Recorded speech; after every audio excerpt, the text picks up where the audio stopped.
Tonight's episode of TWITS is brought to you by Frost Brewing Coors Light. All right, we got this shit. Ready? Hello, everybody, and welcome back. It is the inaugural edition of TWITS Week 2 2015. Joining me once again from his palatial estate, which looks to be a garage, just somewhere outside of Brownwood proper, Texas, with his 3 luxury sleds in the driveway, Mr. Mike Paddock. How we doing, sir? Howdy, doing fine. Yeah, coming at you live from the B-Town Brewery. They cleared the sleds out of the garage for me. Very nice. Try the bisque. Yeah, coming at you from a Sondo Sports Bar here in scenic yet lovely Lino Lakes, Minnesota. Mike. Wait. Now with deck seating, I heard. There's deck seating and patio seating. Nice. No RSVP needed. Just be there. Mike, you and I and one other member of the Suffle just back from Colorado, where we saw an exciting yet extended game between the Colorado State Rams and your Minnesota Golden Gophers. Mike's putting up the pictures now from that event. Mike, your take?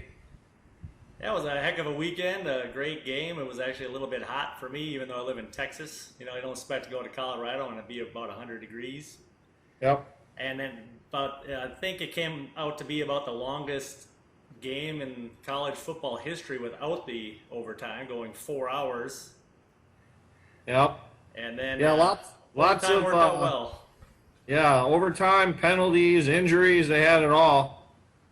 But the Gophers squeak out a 20-17 win, and much to the chagrin of one Andrew Clough, does not cover the 4 points. Yes, the other SFFL member was one Thad Palmer, And who one Mickey also made the trip and is still a resident of Fort Collins at this time, I believe. Oh, yes. He'll be watching on the Wi-Fi at the Hotel Excelsior. American, I believe. Right off of 75 there. Yep. You forgot about your wife, by the way. What? She's also a member. Oh, yeah, look at that. Mick, hope you're not watching this. I'm sure you're not. No one else does, so should be just fine. All right, Mike, let's break right into the Week 2 edition of TWITS here. We're going to kick off with the Weekly Rewind. Mike, the Weekly Rewind presented by a local beer, Bigwood Brewery, their Bark Bite IPA.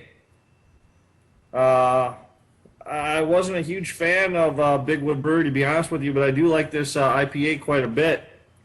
Comes in your 16-ounce Aluma bottle. Nice. So, yeah, let's get to it, Mike. Week 1, we have the 5 usual SFFL matchups. Matchup 1 saw Bill take out Thad by a 30 spot, 74-44.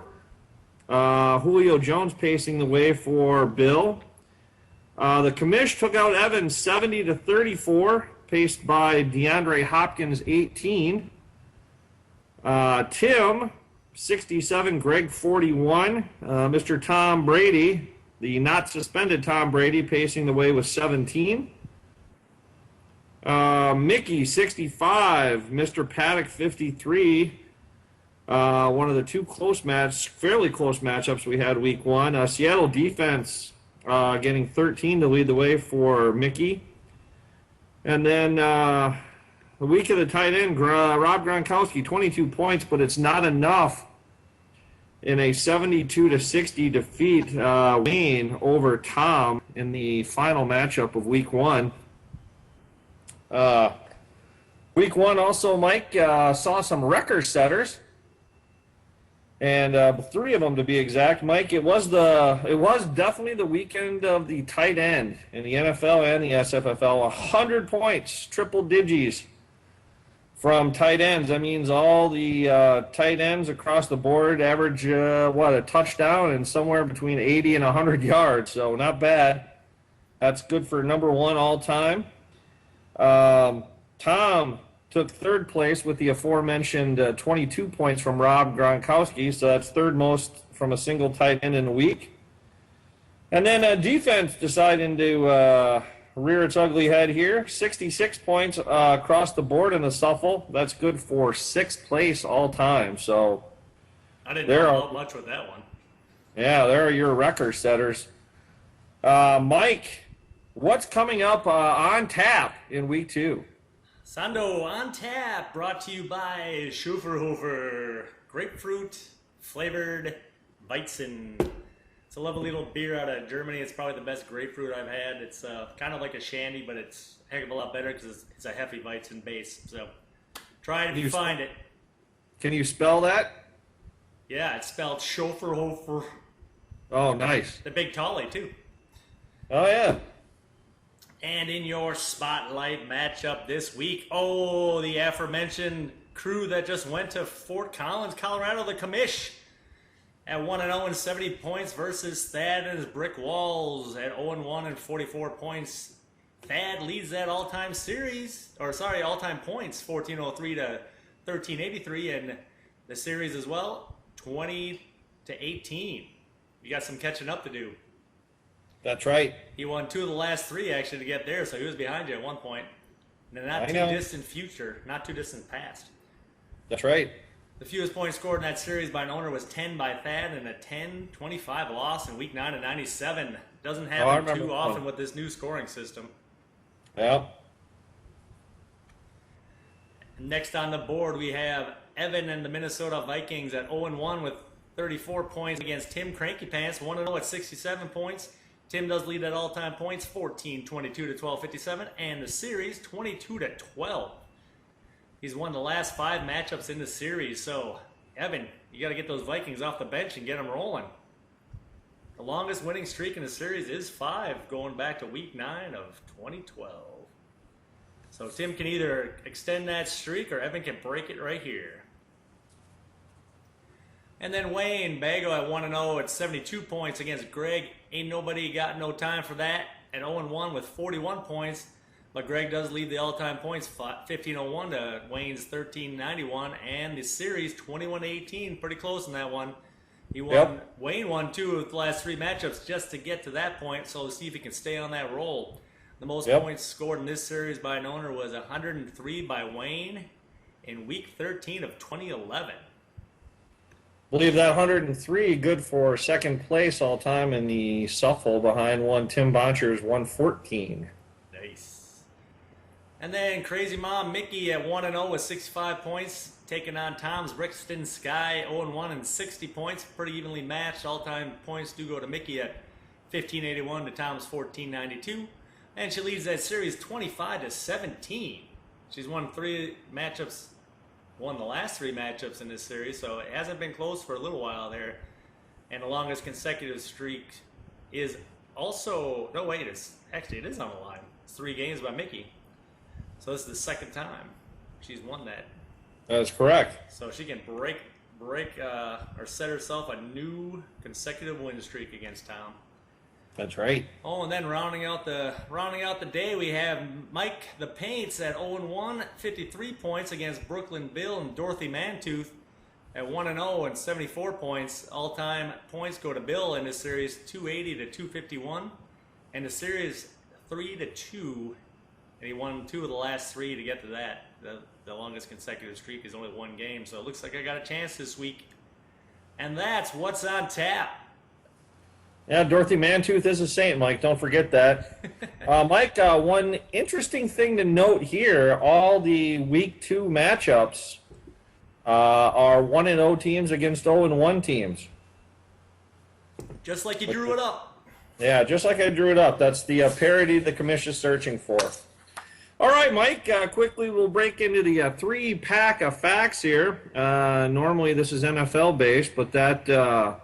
source for that information is at least not out as of yet. So we're going to slant her over to the SFFL side of things, Mike.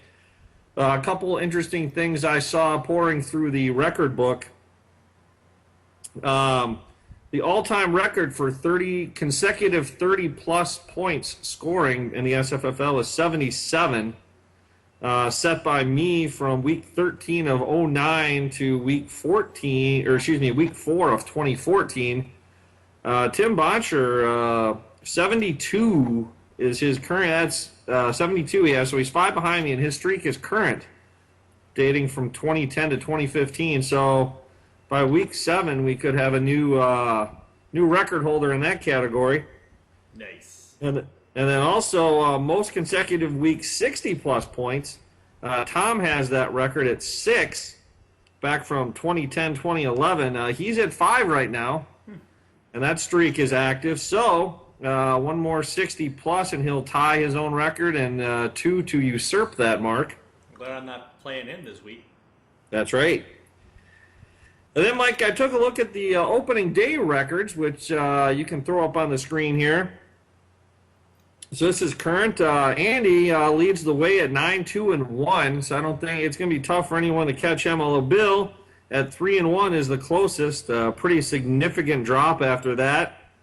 Thad, Tim, and Greg, and myself all above 500, but not by much. And then Mickey, Tom, Wayne, Evan, Mike, Amy, Paul, Tony, and Fred round out the SFFL with Paul, Tony, and Fred never recording an opening day victory in 5 chances. So that is your 3-pack of facts for week number 2. Mike, most of the tweets and emails I get about TWITS, you'd think that we don't do anything during the summer, but we took our week and a half Twitch retreat and brainstormed some ideas, and what came out of that was a couple new segments, Mike, and you're gonna lead us off with the first one here. Highly anticipated. Who needs a hug? That's right, Sondo. A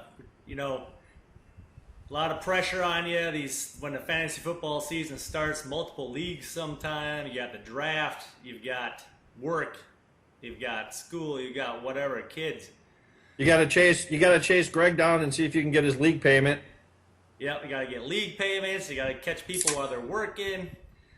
Just So kidding, Greg. we'd like to just step back here, just to show that it's not all about the money and the gridiron, and find out who needs a hug this week. And we looked at the results from last week, and one of the lowest scoring of the day also coincided with this person's home team fanaticism. He actually named his own team after him. So the Minnesota Vikings in both the SFFL and the NFL both were the lowest scoring teams. The NFL Vikings at 3 points, Evan with 34. So if you see Evan on the street this week, go ahead and give him a hug. There's a fair chance you will. All right. I like it. I should have said, wake him up and then give him a hug. That's right. And you could also give him a Big Wood Bark Bite IPA. Phrasing. Oh, we're just done with phrasing, right? That's not a thing anymore? All right, Mike. Well, the second new segment that we've added for this year, a little segment I like to call Heels and Steals, Mike. And what I'm going to do here is I'm going to highlight the top 3 players in the SFFL who outperformed their projection, and then the bottom 3 who underperformed, hence steals and heels. So, Mike, took a look at the numbers, and actually 3 tight ends were your steals of the week this week. Rob Gronkowski, Austin Seferian-Jenkins, and Tyler Eifert. Rob projected at 7.73, scored 22 for a plus 14. Austin Seferian-Jenkins got 17, projected at 3, so he was a plus 14. And Mr. Eifert was a plus 13. So tight end, the week of the tight end, definitely. Those were your 3 big winners. Also worth mentioning here, Carlos Hyde plus 12, DeAndre Hopkins plus 12, and Marcel Reese plus 12. Waiver wire. Oh, yeah. And your heels, Mike. So these are the guys that performed worse against their projection. C.J. Anderson. He got you 1 point, projected at 9, so he was a -8. Adrian Peterson, 2 points, thank you. Projected at 9.6, that was good for -7. And Calvin Johnson, only 1 point, projected at 7.68. That's a -6.68 on the Richter. Of note also, Des Bryant, injury related, but -6.32. Odell Beckham -5, and Steve Smith -5. Round out your heels for week number 2. Well, thanks for including one of my guys in the heels. As long as you're there with me, I don't feel so bad. Oh, I was there. I was definitely there. All right, Mike. So we added a couple new, but God, if we got rid of these 3, my house would be in flames, probably death threats, the whole 9 yards. So we're going to break out everyone's tertiary favorite topic, Chalk Talk. Starting the year 0-0. And this week we're going to go, Mike, to the state of Florida, where your Jacksonville Jaguars, where I thought, much like the Vikings, would have a offense that had a semblance of efficiency and a semblance of being able to put something on the board, but combined 12 points between the Jags and the Vikes week 1. They're home to a Dolphins team that I think underperformed week 1 against the Redskins and is going to be primed and ready to exact some vengeance. I don't think Jacksonville is going to have the wherewithal to be able to compete with the Dolphins, who I like a lot this year. So I'm going to take the 6 points. I'm going to lay those 6 points, Mike, and take the Dolphins to cover that against your Jacksonville Jaguars. Nice. Mike, dog of the week. Also starting out 0-0 on the year. What do you have in store for us? Well, I tell you, it was a heck of a week last week. A couple of little minor upsets. This week we are looking. I'm jumping on this bandwagon of the ATL. Atlanta going into New York, getting 2.5 points. The New York Giants gave up plenty of yards to Tony Romo. Des Bryant fell out early. The options for Matty Ice are just too many to behold. I think Atlanta will probably pull this one out, but go ahead and take that 2.5 points and Atlanta. Yeah, that seems like a no-brainer. Good call. All right, Mike. And we're going to wrap up week 2 here with the usual game of the week. Mike, this is the Thursday night game, so when people are watching this probably on Friday or Saturday, that's the norm, sit down with the popcorn Saturday afternoon, grab the kids. That's what most people do. We should be knowing the results of this one. So, Mike, the Denver Broncos, coming off a win, but a rough one week 1 in Mile High, travel to the somewhat unfriendly confines of Arrowhead to take on the Chiefs. Who do you like in this one? Yeah, I was just about to say, we actually watched this game from the confines of Denver itself. Denver, yes, suburb anyway. Props to BW3 and the guy in the Antonio Gates jersey. Yes, correct. And I tell you what, Denver does not look very good. I think Demarius is a little dinged up. We also saw the KC game earlier on. The Kansas City defense is legit. I think they'll get after Peyton on this one again, just as the Ravens did, and they'll be able to hold on and also use Jamal Charles to run out that clock. So I'm going to go with Kansas City in this one. All righty. Mike, I'm going to put you on a task here while I go through my diatribe. Give me see if you can't find the line on this game, but I have to agree. I mean, the Kansas City defense looked downright oppressive against Houston. Now, granted, that was not quite the same quarterback that Peyton Manning is, but Manning, I mean, we watched that game, and he missed, I would say, 4 or 5 wide-open targets. So if he gets that fixed, it might be a different game, but I think he's going to have probably even less time to work and not quite the friendly confines of Mile High this week. So I think this one's going to be closer than the experts think. What's the line on this one? The line on the Suffle site, fed by?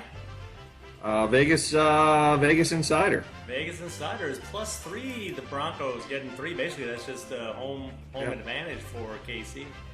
Yeah, I thought that might be a little bit bigger. That line seems about right. I think it's going to be a fairly tight game, but yeah, I mean, when it gets right down to it, I don't see the Broncos being able to overtake the Chiefs at home. So, much like Mike Paddock, I'm going to go with the Chiefs, and we'll call that a wash. That's Mike. That's known as the social in Game of the Week circles. Soda social. Soda social. All right.